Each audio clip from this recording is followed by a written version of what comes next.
Всем привет, это Будни Трутня, и мы тут исторической реконструкцией пытаемся заниматься. Сегодня у нас очередное видео про крашение, сегодня красим корой дуба.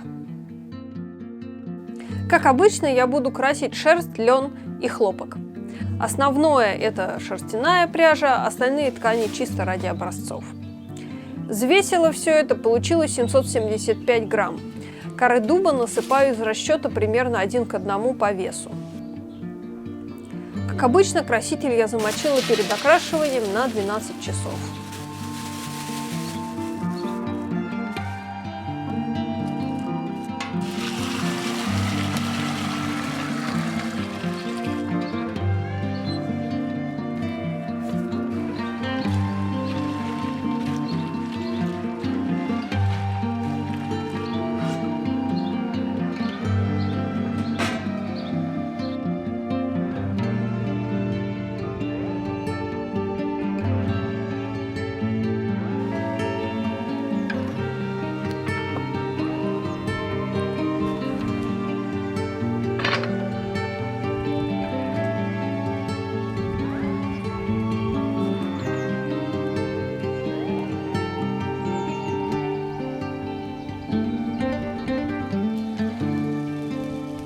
Ставлю бак с корой на огонь, чтобы выварился краситель. Параллельно замачиваю пряжу и ткань, чтобы он в них лучше зашел.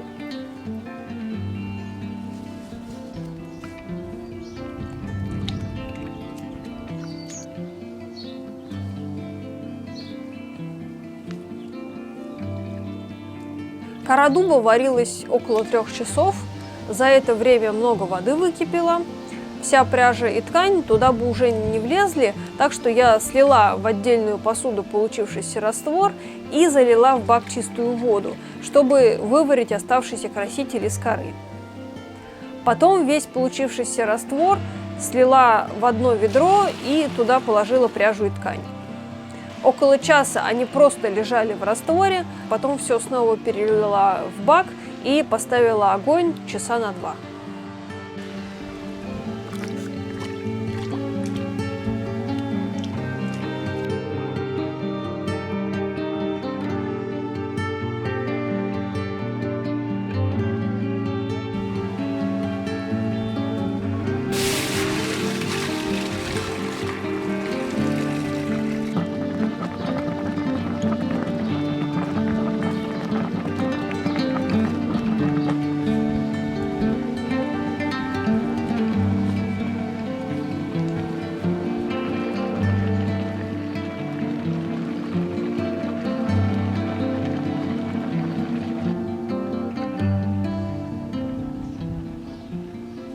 Закрепление и протравливание. Сама по себе пряжа стала грязного желто-зеленого цвета. Первую партию образцов решила закрепить в растворе уксуса.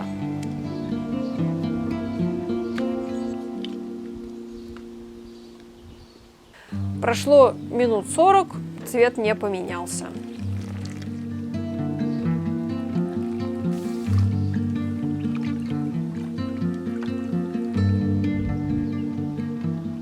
Алюмокалиевые квасцы, тут результат тот же.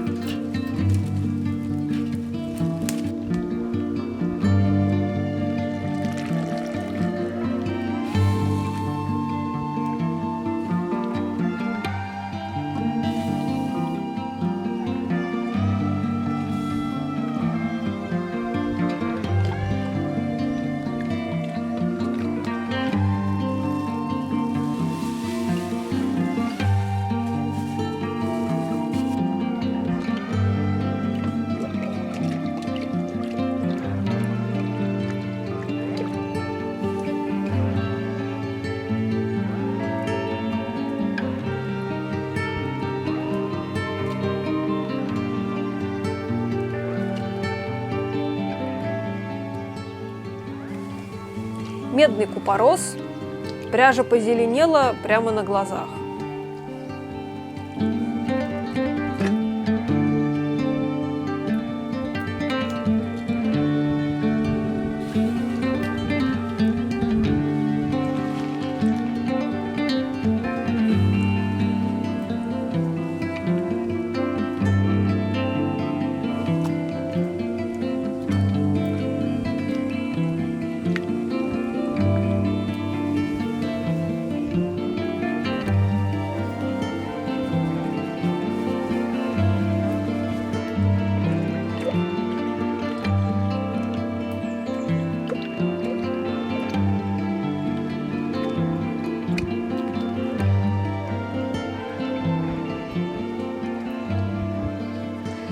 железным купоросом получился темный серо-зеленый цвет. Ну, посмотрим, что будет, когда высохнет.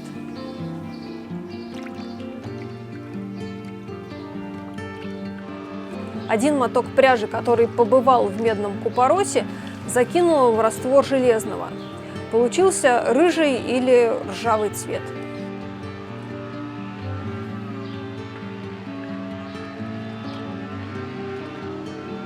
Ну и последнее. Сода, в общем-то, как и ожидалось, без изменений.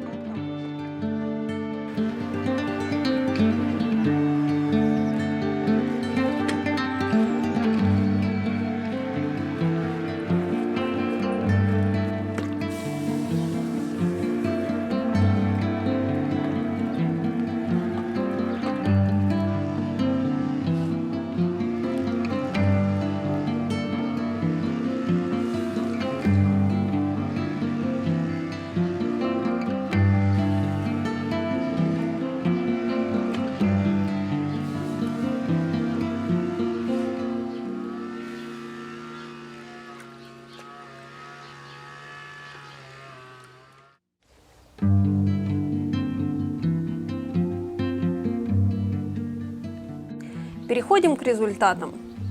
Лучше всего, по-моему, получилось с медным купоросом. Зеленый цвет светлый и яркий. Это на шерсти. Причем на ткани выглядит еще лучше, чем на пряже. Лен и хлопок еле заметно то ли зеленоватого, то ли синеватого оттенка. Специально показываю, как выглядит в тени и на солнце. Железный купорос, по идее, должен был дать темный коричневый. Но получился грязный, серо-зеленоватый или светло-коричневый. На пряже неравномерный. На ткани грязный и светло-коричневый. Но на льне и хлопке просто как будто грязь или ржавчина. Железный и медный купорос вместе дали зеленовато-ржавый цвет, попробовала только на шерсти. Сода. Светлый бежевый на шерсти. Лен и хлопок не покрасились вообще. И уксус, и квасцы дали, в общем-то, одинаковый результат. Тоже светлый бежевый. Но в отличие от соды чуть более желтоватый, потому выглядит немножко ярче. Лен и хлопок опять не покрасились вообще. На больших кусках, протравленных железным купоросом, получился болотно-зеленый, но они неравномерно прокрасились. Куски пошли черными пятнами, вот как в баке лежали, так и пошли. Нужно было постоянно мешать, а воды должно было быть больше. В общем, не делайте так. Обычно кору дуба используют, чтобы получить серый цвет, ну там от светло-серого до темно-серого, кто-то пытается получить черный. Как видите, у меня такого цвета не получилось вообще. Скорее всего, нужно было использовать ржавчину для этого, но у меня, к сожалению, не было в тот момент такой возможности. Надо будет как-нибудь еще раз это проверить. Также возможно, что это тот случай, когда особенно важен состав воды. Ну, в принципе, он каждый раз важен при крошении. А на этом сегодня все. Вы можете подписаться на Boosty, поддержать канал, можете подписаться на группу ВКонтакте, есть телеграм-канал, можете в конце концов подписаться на этот YouTube-канал. Это были Будни Трутня. Пока!